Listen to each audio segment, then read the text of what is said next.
Namaskar. Today we will learn first lesson of economics class 10th. The lesson is development. What we will study in this lesson? Content of this lesson.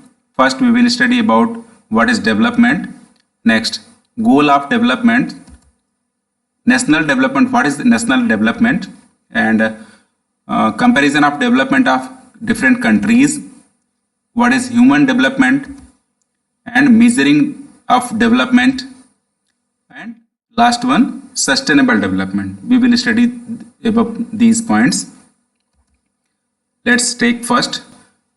We will study about development. What is development? Actually, it is very difficult to identify and to make a definition of development. Just we have to start this topic with few questions as what a country should be. किसी भी देश को कैसा होना चाहिए, या what are the essential things that we require as a citizen. हमको आपको क्या चाहिए. Can life be better for all? क्या हम सबका जो जीवन है वो और बेहतर हो सकता है. How should people live together? लोगों को एक दूसरे के साथ कैसे रहना चाहिए. Can there be more equality? क्या और समानता आ सकती है लोगों के बीच. ये जो तमाम सारे प्रश्न हैं, what a country should be like, what are the essential things that we require, can life be better for all, how should people live together, can there be more equality. इन प्रश्नों का जो उत्तर होगा that will be development. Development is the process in which the things grow for the betterment of human being who are living in a country. अगर हम मनुष्य के लिए बात करें, हमारे अपने लिए बात करें, आपके लिए बात करें, तो what is development? Development is a process in which the things grow. जो भी सारी चीजें हैं जो किसके लिए हैं, for the betterment of human, जो हम सबके बेहतरी के लिए हैं, who are living in the country. अगर वो ग्रो करती हैं, बढ़ती हैं, हमारी जरूरत की चीजें, that is known as development. It may in the form of public facility, education, health service, income, employment, safety, etc. ये जो हमारी जरूरत की चीजें हैं जो हमारी बेटरमेंट के लिए चाहिए, वो इस तरह से हो सकती हैं. इसके अलावा भी हो सकती है, जैसे public facility, education, health service, income, employment, safety. इसके अलावा भी और बहुत सारी चीजें हो सकती हैं जो हमारी जरूरत की होंगी, और अगर वो बढ़ती हैं तो हम उसे डेवलपमेंट कह सकते हैं for a human being. Different people different goals. अब सिटीजन होने के नाते सिटीजन में जो तमाम सारी वैरायटी है, पुअर हैं, रिच हैं, एजुकेटेड हैं, अनएजुकेटेड हैं, इस तरह से जो तरह तरह के लोग हैं उनके लिए जो डेवलपमेंट का गोल होगा वो अलग अलग हो सकता है. Different people different goals. Let's understand. Different people can have different development goals, like what may be development for one may not be development for others. एक के लिए जो डेवलपमेंट है वो दूसरे के लिए डेवलपमेंट हो ये जरूरी नहीं है. It may be destructive for others. ये भी हो सकता है कि एक के लिए जो डेवलपमेंट है वो दूसरों के लिए क्या हो, नुकसानदायक हो, खतरनाक हो. जैसे जो उद्योगपति हैं, जो इंडस्ट्रियलिस्ट हैं, उनको चाहिए कि बड़े बड़े बांधों का निर्माण होना चाहिए, बड़े बड़े डैम होने चाहिए ताकि बिजली ज़्यादा बने, बिजली का निर्माण हो और उनके उद्योगों को, उनकी इंडस्ट्री को बिना किसी डिस्टरबेंस के बिजली मिल सके. अब बिजली प्राप्त होने के लिए, इलेक्ट्रिसिटी प्राप्त होने के लिए क्या होगा कि नदियों पर बड़े डैम बनाए जाएंगे. नदियों पर बड़े डैम बनाए जाएंगे तो बहुत सारे इलाके में पानी भरेगा, जल भराव होगा. अब इस जल भराव से क्या होगा, तमाम सारे खेत, तमाम सारे गांव डूब जाएंगे, उनको वहां से माइग्रेट होना पड़ेगा. तो उद्योगपतियों की बात करें तो उनके लिए डैम डेवलपमेंट है, लेकिन नदी के तराई वाले इलाकों में रहने वाले लोगों के लिए जो डैम है वो क्या है, विनाश का स्वरूप है. तो वही कहने का मतलब है कि एक के लिए जो डेवलपमेंट है हो सकता है वो दूसरे के लिए डेवलपमेंट ना हो. अलग अलग प्रकार के लोगों के लिए गोल ऑफ डिफरेंट में भी different. Let's take few examples. Category of person and goal for development. Landless rural laborers and rich person. We have to compare. Landless rural labour के लिए डेवलपमेंट क्या है?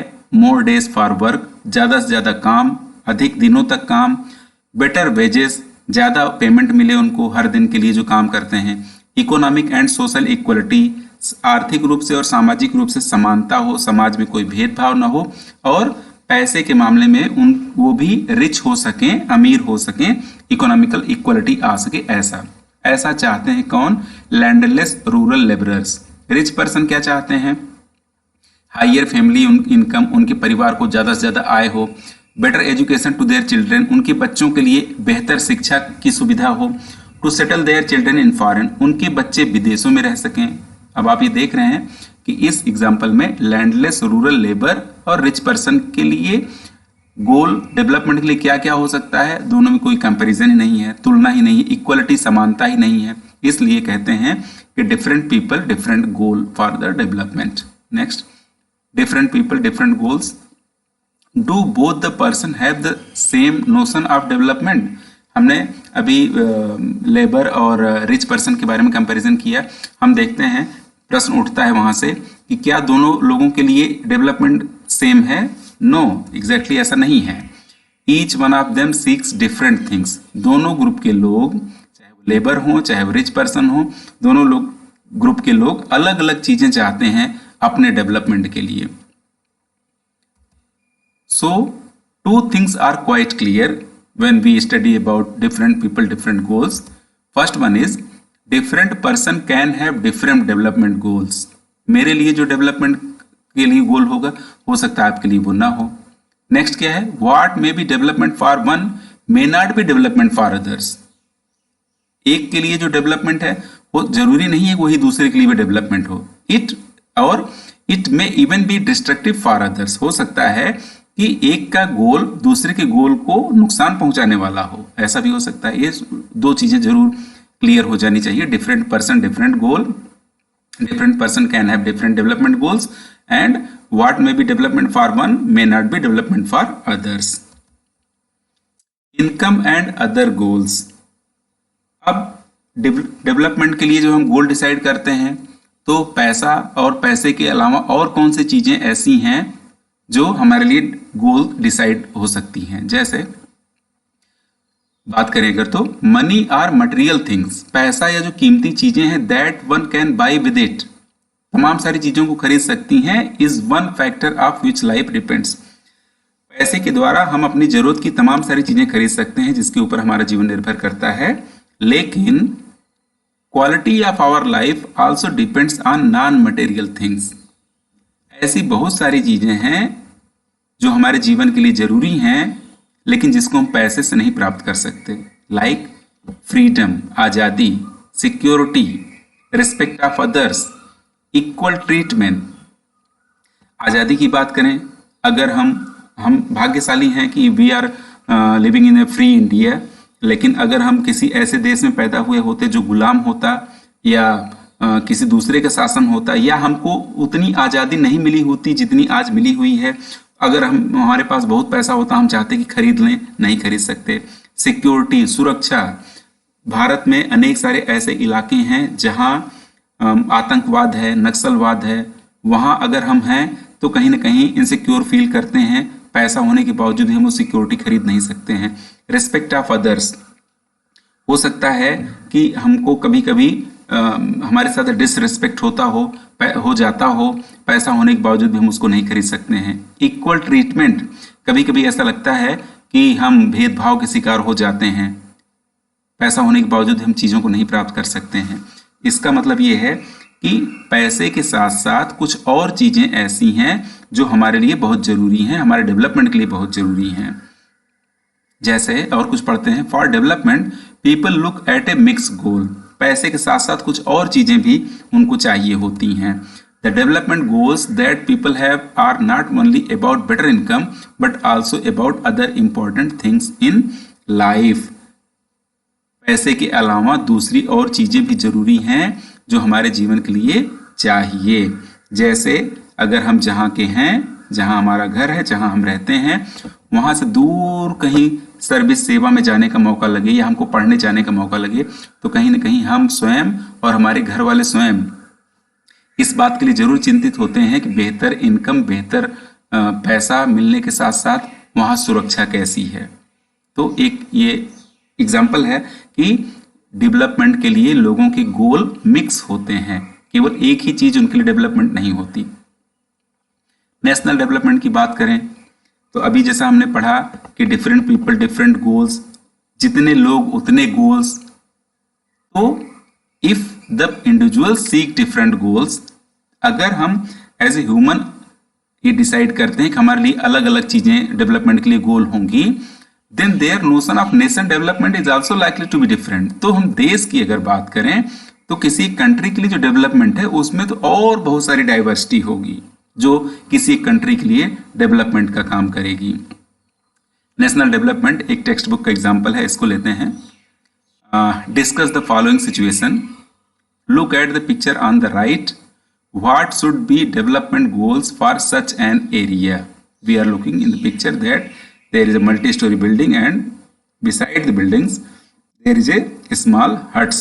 तो जो बिल्डिंग में रहने वाले लोग हैं उनके लिए डेवलपमेंट क्या है, और जो झुग्गी झोपड़ी में रहने वाले लोग हैं उनके लिए डेवलपमेंट क्या है। कि बिल्डिंग्स में रहने वाले लोग ये चाहते होंगे कि झुग्गी झोपड़ी में रहने वाले लोग हट जाएं, और झुग्गी झोपड़ी में रहने वाले लोग ये चाहते होंगे कि जिस तरीके से बगल में बिल्डिंग बनी हुई है उसमें हमको भी रहने को घर मिले। तो कहने का आशय ये है कि डेवलपमेंट अगर पर्सन के लिए डिफरेंट गोल डिसाइड करता है, डिफरेंट गोल हो सकता है, तो एक नेशन के लिए, एक राष्ट्र के लिए जो डेवलपमेंट होगा वो तो और बड़ी चीज होगी। How to compare different countries और स्टेट्स, हम विभिन्न देशों के डेवलपमेंट की तुलना या विभिन्न राज्यों के डेवलपमेंट की तुलना, कंपैरिजन कैसे करते हैं। For measuring countries their income is considered to be one of the most important attributes. जब हम राष्ट्र के डेवलपमेंट की बात करते हैं तो इनकम, राष्ट्र की इनकम एक महत्वपूर्ण फैक्टर है, इंपॉर्टेंट फैक्टर है जिसके द्वारा इसका कंपैरिजन किया जाता है। Method of measuring national development, अगर हम नेशनल डेवलपमेंट मेजर करना चाहें तो क्या मेथड हो सकता है, इसको हम आगे डिटेल में और पढ़ते हैं। Method of measuring national development, first we will understand what is national income. It refers to the market values of all goods and services which produce in financial year within the country. एक देश में, एक साल में, एक वर्ष में जितनी भी सारी चीजें बाजार में हैं वस्तु के रूप में, गुड्स के रूप में, और जितनी भी सर्विस सेवाएं हैं जैसे ट्रेन है, रेलवे है, बैंकिंग है, LIC है, मोबाइल सेक्टर है, तो इन सब की जो कीमत है किसी एक साल में उसे हम नेशनल इनकम के रूप में समझते हैं। और average income, per capita income, it's the ratio of total national income of a country with respect to the total population. अगर हम नेशनल इनकम को पॉपुलेशन से डिवाइड करते हैं तो एवरेज इनकम प्राप्त करते हैं। और एक देश के डेवलपमेंट के लिए मेजरमेंट के टाइम इनकम और एवरेज इनकम या पर capita income most important factor. World development report कौन डिसाइड करता है? वर्ल्ड बैंक डिसाइड करता है। World development report 2006 brought out by world bank. World bank has used the criterion of per capita income. World bank जो report decide करता है world development की, उसमें वो पर कैपिटा इनकम को कंपैरिजन करता है। Classifying into high income and low income countries. World bank जब विभिन्न कंट्रीज के डेवलपमेंट का कंपैरिजन करता है तो पर कैपिटा इनकम बेस है और उसके आधार पर वो दो भागों में देशों को बांटता है, high income and low income countries. World development report 2006, countries with per capita income rupees 4,53,000 per annum or above in 2004 are called rich countries। 2004 के हिसाब से, किताब में पुराने आंकड़े दिए हुए हैं, 2004 के हिसाब से 453,000 जिनकी इनकम है पर कैपिटा जिस राष्ट्र की, वो जो है रिच कंट्री में आते हैं। और countries with per capita income of rupees 37,000 और less are called low income countries. India comes in category of low income countries because its per capita income in 2004 was just rupees 28,000 per annum। जब हम per capita income के through development comparison करते हैं, क्या limitation है इसकी, क्या चुनौतियां हैं? Let's take example. There are 2 countries and we suppose that in each country there are 5 people and they have different incomes, but when we calculate per capita income, both country have per capita income is 9,000. Let us consider 2 countries A and B. We have assumed that they have only 5 citizens each. Both the countries have individual identical average income, but country A has more equitable distribution. People are neither very rich nor extremely poor, while most citizens in country B are poor and one person is extremely rich. Hence, while average income is useful for comparison, it does not tell us how this income is distributed among people. फिर से एक bar chart देखते हैं. A country और B country का comparison है, पर capita income का कैलकुलेशन होता है. 9,000 पर कैपिटा इनकम आती है दोनों देश में, लेकिन अगर हमको एज ए सिटीजन जाना हो, हम किस कंट्री में जाना चाहेंगे? ए कंट्री में. क्यों? क्योंकि 8,500, 9,500, 8,800, 9,000, 9,200 इनकम है 5 लोगों की, जबकि बी कंट्री में क्या है? 500, 500, 500, 500. एक पर्सन ऐसा है जिसकी 43,000 इनकम है. तो अगर हम इतने लकी हैं कि हम बी कंट्री में जाते हैं और 5वां मेंबर बनते हैं, तब तो ठीक है, नहीं तो बेटर ये है कि हम ए कंट्री में जाएं. और वहां क्यों? क्योंकि नियरली इक्वल डिस्ट्रीब्यूशन है इनकम का. Income and other criteria. Let's take another example. People not only think of better income but also have different goals. एक टेबल है आपकी किताब में दिया गया है. हरियाणा, केरला और बिहार 3 स्टेट हैं इंडिया के जहां पर कैपिटा इनकम का कंपैरिजन है. हरियाणा में 1,62,034 रुपीज, केरला में 1,55,516, बिहार में 34,168.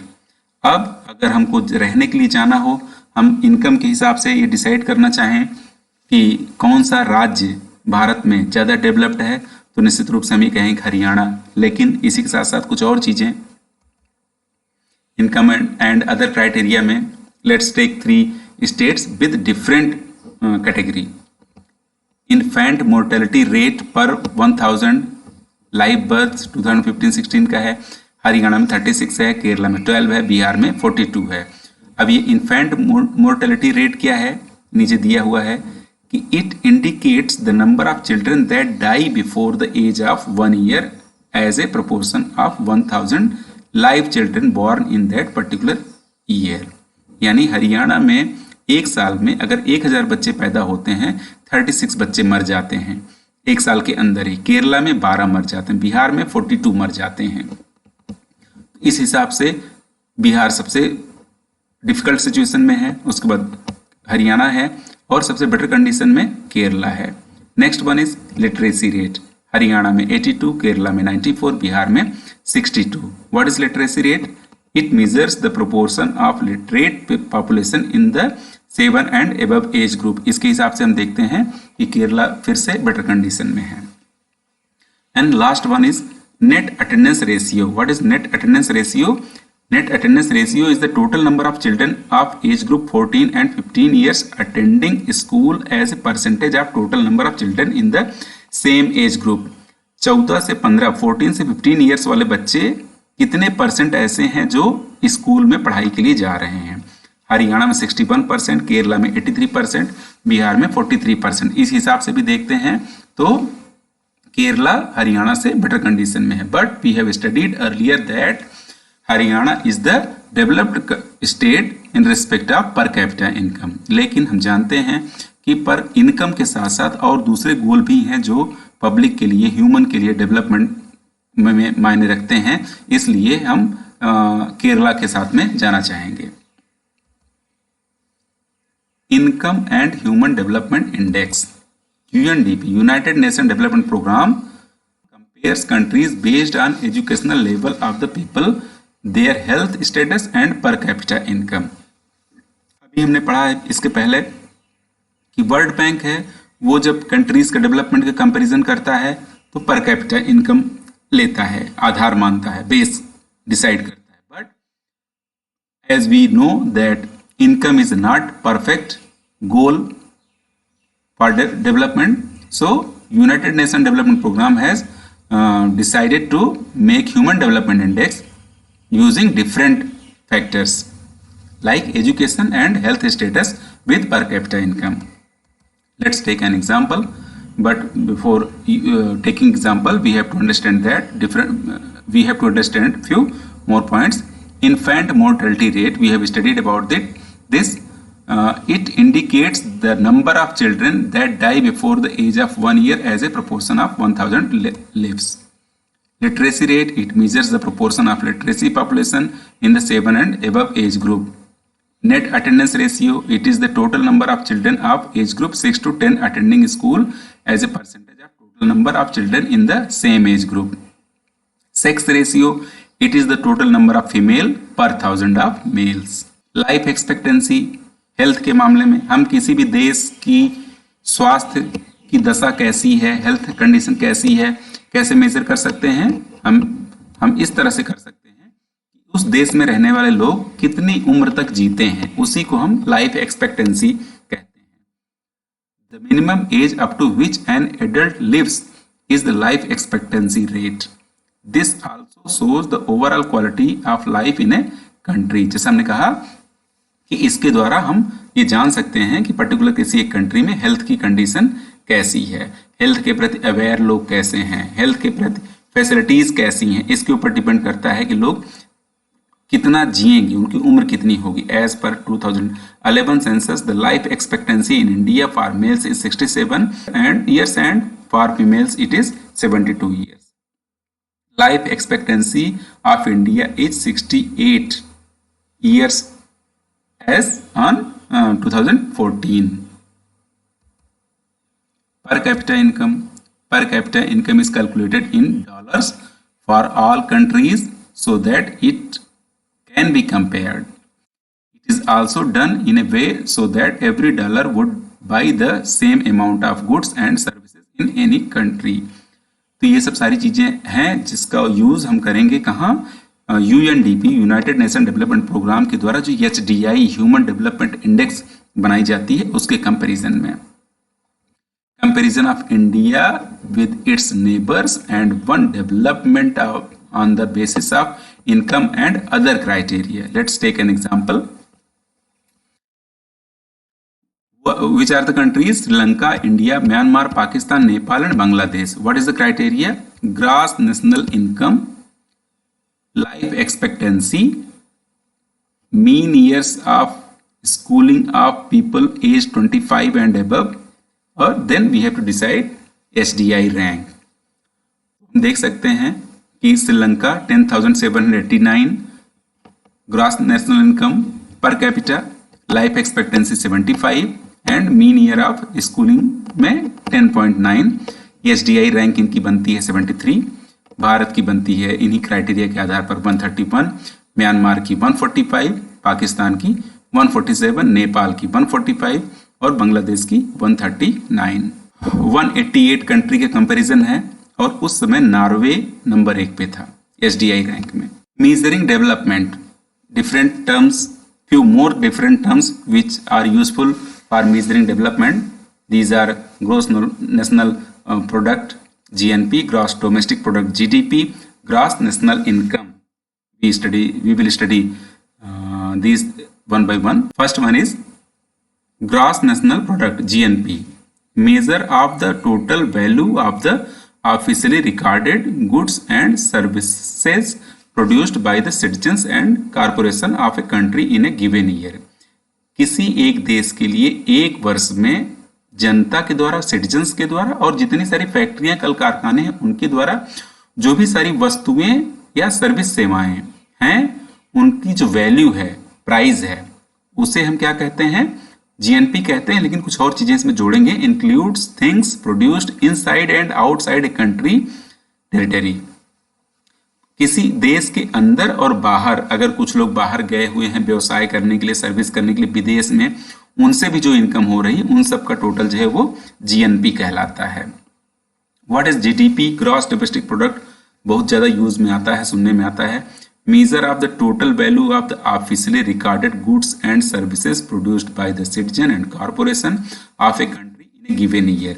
इसमें बस यही है कि एक साल में किसी एक देश के द्वारा जो सिटीजन्स हैं और जो कॉरपोरेशन है उनके द्वारा जो गुड्स और सर्विस है उनका टोटल, बट इसमें बाहर से इनकम होने वाली जो है उसको नहीं टोटल करते हैं, that is known as GDP. Gross national income measure of the monetary worth of what is produced within a country plus income received from investment outside the country। अगर किसी एक देश की कुछ बहुराष्ट्रीय कंपनियां हैं, उन्होंने कुछ बाहर इन्वेस्टमेंट कर दिया है, उससे जो इनकम हो रहा है उसको भी टोटल कर लेने से जो इनकम होती है उसे ग्रॉस नेशनल इनकम कहते हैं, GNI। What is sustainable development? We have studied about this in geography also, video आप देख सकते हैं उसका। सस्टेनेबल डेवलपमेंट क्या है? Sustainable development is a development strategy that manage all natural resources and human resources as well as financial and physical assets for increasing long term wealth and well being. Sustainable development की जब भी बात आती है, जो भी सारी चीजें हैं जिस रूप में है, as a resource, as a human resource, as a physical resource, as a economical resource, वो सब लॉन्ग टर्म में अगर यूजफुल हैं और हम इस तरीके से एफर्ट कर रहे हैं, that development is sustainable development. एक बुक में एग्जांपल दिया हुआ है, उसको हम देखते हैं, वहीं से हम ये समझ सकते हैं what is need of sustainable development. हम सस्टेनेबल डेवलपमेंट की बात बार बार क्यों करते हैं? Let's take example ground water in India. दिन प्रतिदिन हम देखेंगे भारत में वाटर स्कैर्सिटी बढ़ती जा रही है और जो ग्राउंड वाटर है वो डे बाय डे नीचे जा रहा है। तमाम सारे राज्य ऐसे हैं जहां गर्मी के दिनों में जल का संकट गहरा होता जा रहा है। तो वही है कि हम जो डेवलपमेंट कर रहे हैं, जिस तरीके से रिसोर्स को यूज कर रहे हैं, आने वाले समय में संकट बढ़ने वाला है। तो क्या हम ऐसा डेवलपमेंट चाहते हैं जिससे आने वाले समय में संकट और बढ़ जाए? निश्चित रूप से नहीं। इसीलिए नीड ऑफ सस्टेनेबल डेवलपमेंट बहुत इंपॉर्टेंट है, जिससे हम ऐसे तरीके अपनाएंगे, उस तरीके का डेवलपमेंट करेंगे जिससे आने वाले समय में भी पृथ्वी और पृथ्वी के ऊपर मिलने वाले जो भी सारे रिसोर्स हैं वो उसी तरीके से यूजफुल रहेंगे जिस तरीके से आज हैं, और जिस तरीके से हमको मिल रहे हैं उसी तरीके से आने वाली पीढ़ी को भी मिलेंगे। ऑब्जेक्टिव क्या होगा? Objective of features of sustainable development: sustained rise in the real पर capita income and quality of life. अगर हम सस्टेनेबल डेवलपमेंट करते हैं तो जो पर कैपिटा इनकम है और हमारी क्वालिटी ऑफ लाइफ जो है वो सस्टेन करेगी, लंबे समय तक रहेगी, इनकम भी होती रहेगी और हमारी क्वालिटी ऑफ लाइफ भी बेटर होगी। रिडक्शन इन पॉपुलेशन, जनसंख्या में कमी होगी, जनसंख्या में वृद्धि, growth in population is a very difficult topic, very difficult situation create करता है। तो reduction in population very important. Rational use of natural resources, कम से कम यूज हो नेचुरल रिसोर्सेज का, और नॉन रिन्यूएबल रिसोर्सेज की जगह हम यूज करने हैं हमको renewable resources. To fulfil the requirements of future generation, ताकि हम जिस तरीके से लाभ प्राप्त कर पा रहे हैं अवेलेबल रिसोर्स का, उसी तरीके से आने वाली पीढ़ियां भी रिसोर्स का यूज कर सकें। Thank you.